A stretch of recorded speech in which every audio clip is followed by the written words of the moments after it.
to realize our need for God, to make time to spend alone time with Him, that we wouldn't need a priest or a preacher because God gave us a Savior, that gave us access to a Father, that when we submit to a process, not of our making, but of His, we can be initiated as men into true masculinity, that we can be led by Him so we learn how to lead, that we can be loved by Him so we learn how to love. This is Ponds and Beavers. Hey guys, man, I'm excited. Spending some time with God, and He led me to Hosea 6, so we'll jump right in. I'm not going to read the whole chapter. You can go ahead and read it on your own, but I'm just going to start getting right into the meat. So Hosea 6, chapter 6, verse 6, and here's God speaking to Israel. I want you, and just in context, just the book of Hosea in general is a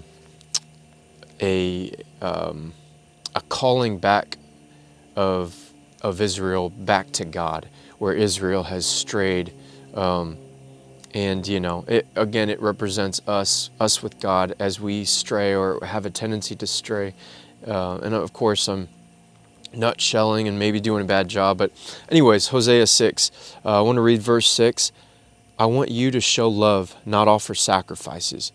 I want you to know me more than I want burnt offerings. So Hosea chapter 6, verse 6, I want you to show love, not offer sacrifices. I want you to know me more than I want burnt offerings. This is God.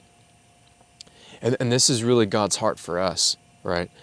He's telling us, I want you to show love, to act on the love you have for me, not come and bring me sacrifices. I want you to know me. God wants us to know Him more than He wants us to bring Him, what a burnt offering back then was to make amends for, sin, but, rather than calling it sin, let's call it bluntly for what it is, the thing that comes between us and God. And so what God is saying is, rather than focusing on the things that come between us, I'd rather you just love me. And instead of focusing on the things that come between us, I'd rather you know me. Now, how do you know someone? Let's start there. Well, it's through relationship, right? And every single video, I say the same thing, to make time to get away and get alone with God. And you better believe this video is no different. It's going to be with that as the foundation of where this is springing forth from. It's to know God means relationship. It means spending time with Him. And it's not a coincidence that He led me to Hosea 6. And as I was reading Hosea 6, it wasn't long before I got to verse 6. And I'm just blown away by literally Him saying, more than, and there's other verses in the Bible that are speaking about the same concept of more than sacrifices, and oh yeah, I do this for God and I do this for God, and basically what we're saying is, I'm making all these sacrifices for God, and God's like, but I'm not asking you to do that. All I'm asking is for you to know me, right? God wants us to trust Him. And He wants us to have faith. But before faith and trust comes relationship, comes hearing His voice and recognizing His voice. That's what comes long before we'll ever trust. We're never going to trust God if we don't know Him. And it's no wonder a lot of Christians walk around, me included, walk around struggling to trust God, struggling to have faith, to see the things that He's seeing, even though they're not physically in front of me, or the proof of that thing just isn't convincing me that it's there. Well, faith says otherwise. Faith says that that's there, because that's what God sees. God sees what we don't see. But how do we get that if we don't even spend time with Him? If we're not, here's the thing. You want to sacrifice something for God. Sacrifice your time. Sacrifice time with your family to get away and get alone with Him, even if it's for like 5 or 10 minutes. I've said it before in other videos, that 5 or 10 minutes is going to do more change in your life and do more good than you'll ever do in 5 or 10 minutes to your own family. And that's good. And that's true. The 5 or 10 minutes you spend alone with God, away from your family, away from friends and work and everything else, all the other demands that are always pulling at us as men, those 5 or 10 minutes will do more with God than you can do working 5 or 10 minutes in your job, or spending 5 or 10 minutes with your children or with your wife, or 20 minutes or 30 minutes. The more you spend with, the more time you give to God and you spend with God, the more you know Him. And we're about to get into something else because this isn't it. This is just the beginning. And so we're going to come back to that. That's God's heart. But here's something I want to talk about, the purpose in pain. Okay, so what does what I just read in Hosea have to do with pain? Or what does it have to do with finding the purpose in pain, right? A question that kind of leaves us all sort of like scratching our heads. Like, is there a purpose to pain? Well, there is. With God, there is. That's the difference. With God, there's purpose to pain. And here's what I want to do. I want to go into Romans 5, and we'll start in verse 3. And we've all heard this verse, but I'm going to read it anyway. We can rejoice too when we run into problems and trials, for we know that they help us develop endurance. Next verse, verse 4, and endurance develops strength of character, and character strengthens our confident hope of salvation. And there's other translations, I've read a lot of different, so I memorized different ones, so don't get caught up in the words. Here's what we're going to do. We're going to go into the Greek translation. So let's start with the word for troubles, right? When we face troubles, or run into problems and trials, right?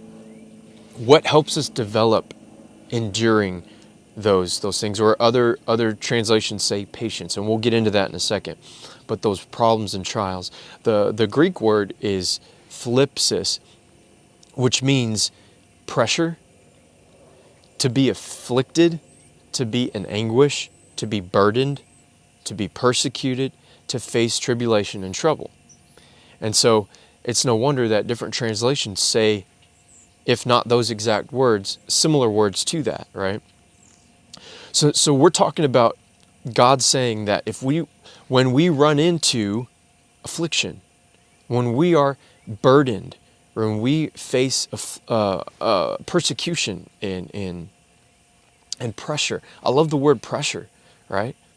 You see the true colors of a man, not when things are going great, but when that man is under pressure. Those true colors. It's like, when you squeeze, like let's say a rag has a bunch of ink in it, and you go and squeeze that rag, what's going to come out? All the colors of ink that are in that rag. And that's the way we are. We can put up a good show, a good front, and fool everyone else until we face the wrong kind of situation that triggers the wrong thing in us, and all of a sudden our true colors come out, and everyone's like, whoa, Anyways, and that Greek word for trouble and persecution and pressure comes from another Greek word, phlebo, which means to suffer. So now we're really getting into the brass tacks of like what God is wanting us to really see here. It's the pressure that brings suffering. It's to suffer, right? Okay, so let's read that again. So we can rejoice too, in verse 3, we can rejoice too when we run into problems and trials, right? For we know that those problems and trials help us develop endurance. Okay, so another word for endurance, like I said, was patience. A lot of translations say patience. And I like to memorize like suffering builds patience, and patience builds character, right? And we'll get to all that. I'm kind of jumping ahead, but the Greek word for patience here, right, or endurance, right, is hupomone. It's a Greek word for patient, right?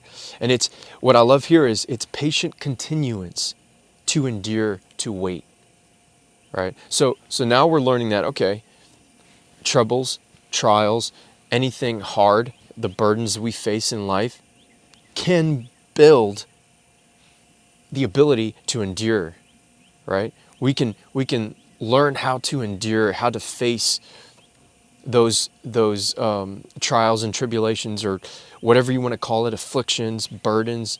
We can deal with that pressure. and we can endure it and wait. The key is to continue, though. We can continue to wait. We can continue to be patient. We can see it through to the end, right? And that's the important part, because what comes after this is character of heart. Character of heart, and we're about to go into that in a second, but we have to see that through to the end, right? A lot of people will just give up and say, this is too hard. I'm done. I'm out. I'm good, But what we're doing is we're sacrificing the end result, the fruit, the reward of enduring that pain. And here's where we're getting to the purpose. The purpose of pain with God is the character of heart of man.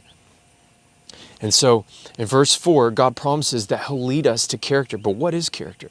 Let's talk about what character is. The Greek word for the word character is dokime, which means to have been tested and proven, right? Anybody can be tested, but not everyone gets proven. Again, let's go back to continuing, staying the path, staying the course, right? Holding fast, staying the course to see it through to the end.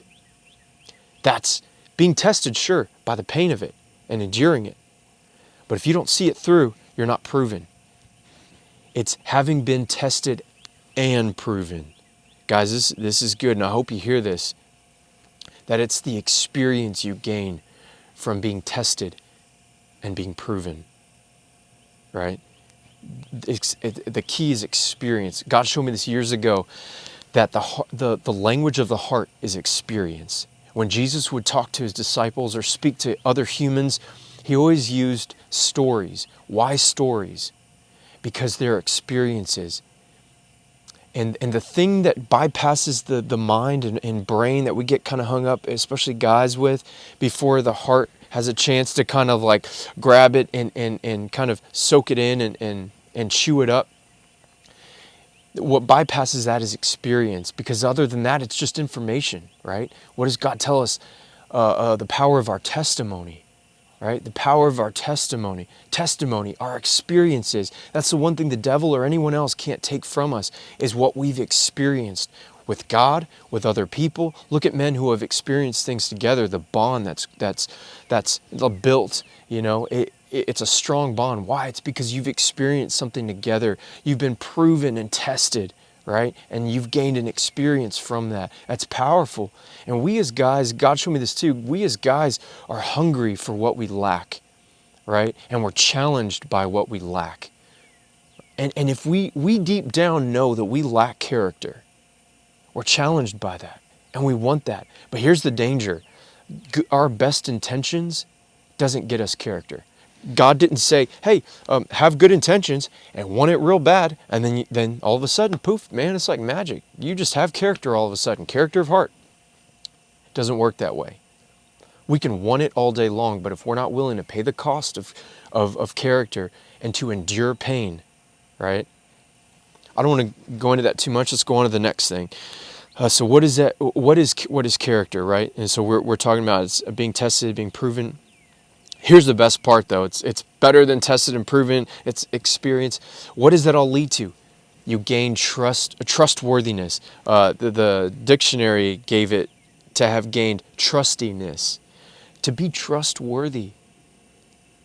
Now, you could probably branch off into a lot of different things and have a different sort of perspectives of what character of heart looks like for a guy, right?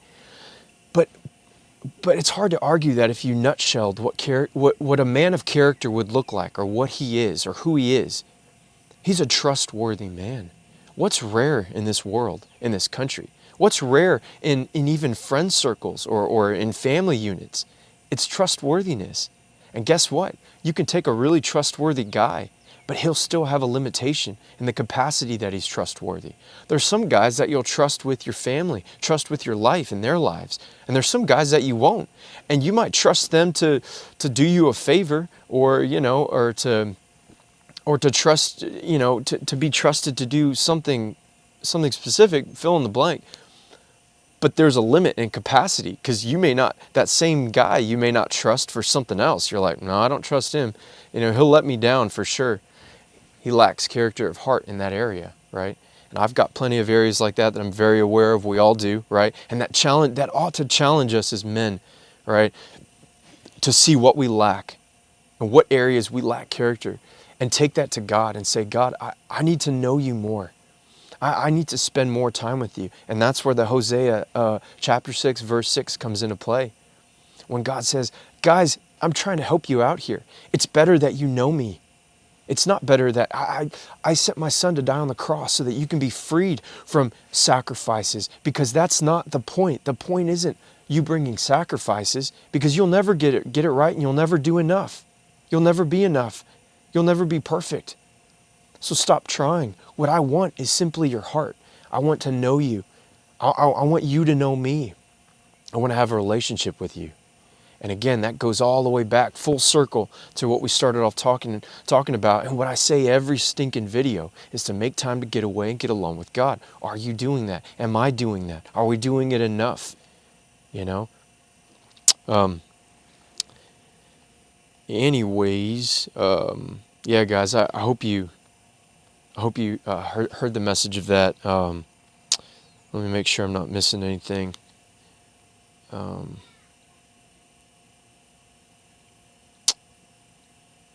I know it's kind of a lot. I always try to be kind of aware and sensitive to time and how much time I'm taking, and I appreciate the time you give to watch these videos, and I appreciate that. And I also love the fact that I know just about each and every guy who watches these videos, and so I love how God gives us each other, that we can build each other up, challenge each other, and walk this out together. You know, that you're not on your own walking this out. You're not on your own dealing with these truths that are kind of sobering, that are challenging, right?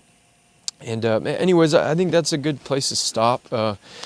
Yeah, like a broken record, man, make time to get away and get alone with God, right? Because from His own words, God is telling us, right, this really common theme of just, guys, what I want more than anything, stop trying to perform, stop trying to, or stop staying away from me just because you don't think you're good enough or because you failed too many times. I mean, guys, get over it, man. Like no more false humility. Let's go to God and let's know Him, that He would know us. Let's make time to be alone with Him and to have relationship and to focus on relationship with Him, right? So that we can gain the character that we lack. Because this is important. Our tendency is for comfort and convenience. That's our tendency. We want what's comfortable and we want what's convenient. We want the easy path, left to our own device. And the only salvation from that is God. He is the only, and letting Him father us. And the only way He can father us is when we spend alone time with Him, right? Because there's too many distractions, right? I was talking to a friend the other day, and what kind of got brought up in conversation was, imagine if you're married. If you're not, then just kind of take the principle of this. But for those of us who are married, if we never spent alone time with our wife, think about how that would handicap our relationship, right? And that's putting it lightly. Think about how she would feel. Maybe we could survive, but think about how she would feel and how that would affect our relationship and our intimacy, our closeness, how that would affect us knowing our bride and her knowing us. And we do that to God every time we deny God of that time spent with Him because we're choosing other things, right? So anyways, I don't want to beat a dead horse, but make time to get away, get alone with God. Yeah, and I hope you guys are challenged. I'm real challenged from this, and yeah, guys, yeah, we'll talk soon. Till next time, see ya.